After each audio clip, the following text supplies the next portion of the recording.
The mind is a fragile thing.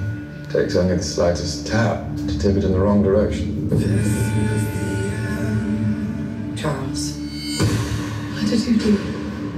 I had to keep her stable. I protected her. From the truth?